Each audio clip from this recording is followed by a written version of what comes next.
terkait dengan afirmasi aja nggak dian. Kemarin ada alasan kalau kita bongkar-bongkar SK lagi terkait dengan masa pengabdian ribet katanya.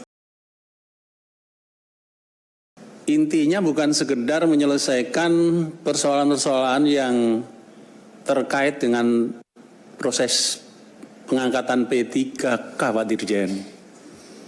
Tetapi seperti Pak Dirjen tulis di sini, mengapa dibuka seksi guru P3K? Salah satu dari 3 yang diangkat seleksi guru ASN P3K adalah untuk membenahi perbaikan tata kelola guru dan penyelesaian isu guru honorer. Nah, saya kira di sini letaknya kita ini ingin menyelesaikan isu guru honorer. Nah, ada pertanyaan yang mendasar, apakah dengan pengangkatan P3K ini guru honorer, isu guru honorer bisa kita jawab? Ini yang harus kita jawab dengan jawaban yang mendasar, supaya tidak muncul lagi isu guru honorer. Nah, kita ini Pak, ini rapat-rapat panja juga dipantau oleh teman-teman guru honorer dan tenaga kependidikan juga.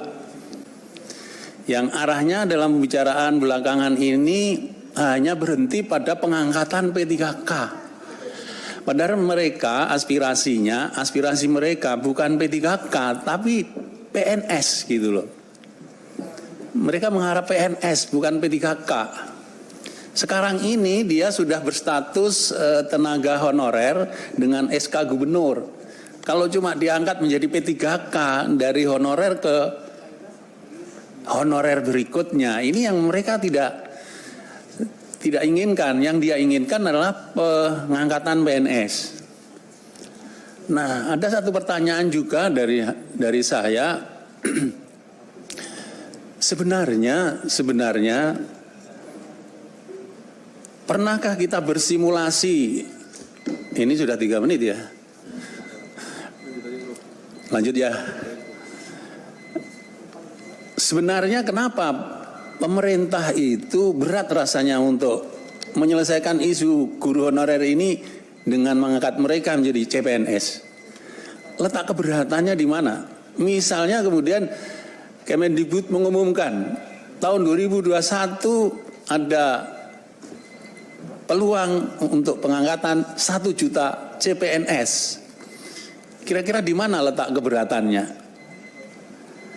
Kalau pernah disampaikan bahwa CPNS dengan P3K itu nanti sama, gaji dan tunjangannya sama. Keberatan di mana sebenarnya? Ini saya kira perlu penjelasan. Kalau kemudian sebenarnya sama,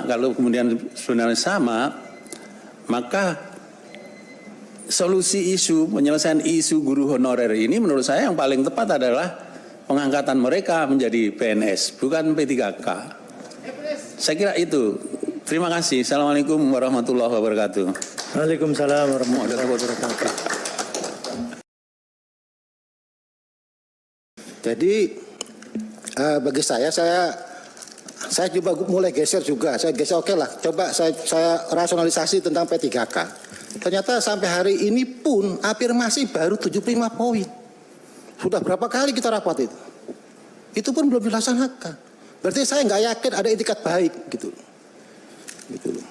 Terkait dengan afirmasi aja nggak dian. Kemarin ada alasan kalau kita bongkar-bongkar SK lagi terkait dengan masa pengabdian ribet katanya. Gimana pemerintah menyatakan ribet? Nggak bisa begitu. Jadi mari kita buat opsi yang itu. Tadi saya lihat misalnya dari pengangkatan ASN mulai tahun 2008 sampai 2000 berapa itu. Semua diangkat ASN, tapi tiba-tiba setelah moratorium di tahun sekarang nggak ada ASN. Nah, ada tren baik sebelumnya tapi ada tren nggak baik. Nah, ini maksud saya itikat baiklah. Jadi afirmasi saja sampai sekarang tentang apa? Tentang 3T saja. Sampai sekarang pun afirmasi masih itu aja. Nggak ada kemajuan pimpinan. Jadi menurut saya saya kembali kepada itu. Jadi sebenarnya yang diinginkan oleh yang kami perjuangkan ini adalah bagaimana kemudian teman-teman yang sudah mengabdi itu bisa diangkat menjadi PNS, itu titik. Nah, kalau kemudian kita merasionalisasi, ayo, tapi bergerak, jangan diam gitu. Ini kan diam, 75 poin terus sampai sekarang nggak ada afirmasi lagi. Terus benar alasan besok entar lagi akan ditutup pendaftaran. Kenapa nggak bisa ditunda? Ini untuk kepentingan lebih besar, tadi katanya Pak Prof Yunus itu, kita ingin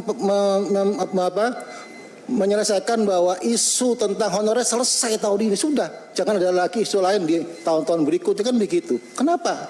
Hanya urusan teknis kemudian kita mengorbankan hal lain yang lebih substantif. Nah, saya pikir itu pimpinan. Terima kasih. Assalamualaikum warahmatullahi wabarakatuh.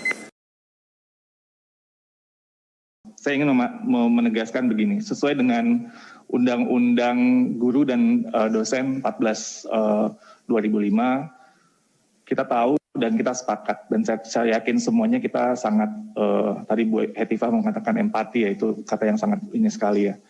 Guru ini adalah profesi yang mulia, profesi yang sangat terhormat, itu harus kita jaga. Jadi bagi GTK itu penting, bagi Kemendikbud itu penting, dan saya yakin bagi Komisi 10 dan semua yang warga negara Indonesia itu sepakat, karena ini adalah seperti filsafat Ki Hajar, ini adalah membangun peradaban, bukan saja masalah tentang kurikulum, assessment, tapi peradaban ke depan. Karena itu sesuai dengan amanat undang-undang tersebut, kita menjaga kehormatan guru ini, status kesejahteraannya mesti jelas, dan kompetensinya juga mesti oke. Jadi itu dua hal yang diamanatkan kepada kita. Nah, dalam hal ini itulah ada visi kita ke depan. Kita juga tahu tantangan kita 2030, 2045 Indonesia sangat luar biasa. 2030 itu tinggal 9 tahun lagi yang SDG misalnya. Jadi keputusan kita pasti akan berdampak tentunya jangka panjang, karena pendidikan selalu is a long term game. Dan dalam seleksi ini bagi kami ini adalah kompetensi minimum yang kita inginkan. Kalau dalam konteks semangat pengabdian, kalau guru itu kan ada tes, kita inginkan semacam panggilan jiwanya itu ya. Nah ini kan sudah terafirmasi teman-teman yang sudah pengabdian, jadi nggak perlu lagi ada tes yang bersifat kepada values, tapi kepada kompetensi minimumnya. Jadi kalau guru matematik ya berarti menguasai minimum kompetensi, dia ngajar matematika atau bahasa Indonesia juga sama. Jadi yang saya tegaskan. Dan kita ada 3 kali tes. Jadi misalnya kalau ada yang merasa khawatir, ini bisa belajar sampai kemudian bisa kita terus bantu supaya belajarnya ini kita giatkan. Jadi ayo belajar dan kita terus kuatkan sama-sama sehingga kemudian bisa mencapai kompetensi minimum tadi. Jadi jangan patah semangat, udah habis ya. Ternyata sulit 3 menit. Oke. Jadi kami juga sadar bahwa ini juga secara tata kelola perlu pembenahan, dan ini bukan kondisi yang ideal tentunya seperti yang sudah kami sampaikan beberapa, tapi ini one step progress ahead, dan itu yang ingin terus kita jaga momentum ini supaya kita bisa benahi sampai terjadi supply dan demand yang nantinya betul-betul baik. Lalu guru agama saya rasa sudah pernah kita sampaikan ya, itu difasilitasi sesuai dengan koordinasi kita dengan Kementerian Agama. Lalu tentang tenaga kependidikan juga sudah kita sampaikan, mungkin kemarin juga sudah sempat dibahas, bahwa ini adalah next step kita untuk kita formasi untuk P3K untuk tenaga pendidikan, tapi harus ada pembicaraan dengan Pan RB, tapi ini bagian dari apa rencana kita selanjutnya. Lalu saya rasa itu,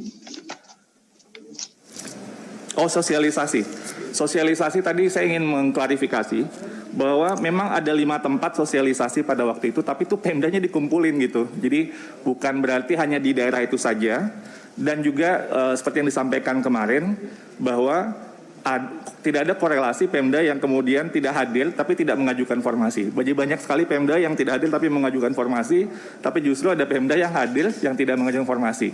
Identifikasi masalah seperti yang disampaikan sebelumnya juga oleh Mas Menteri termasuk bahwa kekhawatiran tentang anggaran ini yang menjadi keengganan Pemda untuk mengajukan formasi sesuai dengan kebutuhan.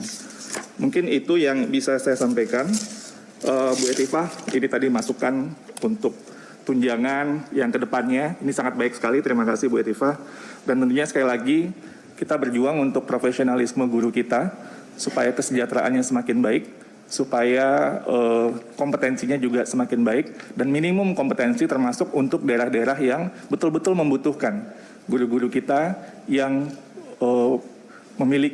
akan melayani anak-anak kita, yang tentunya ini jadi tujuan kita pada akhirnya. Jadi itu yang mungkin perlu kita lihat, bahwa guru akan juga menentukan nasib bangsa kita ke depan, dan ini kita perlu perjuangkan bersama-sama. Jadi mungkin itu tambahan dari saya. Terima kasih. Assalamualaikum warahmatullahi wabarakatuh.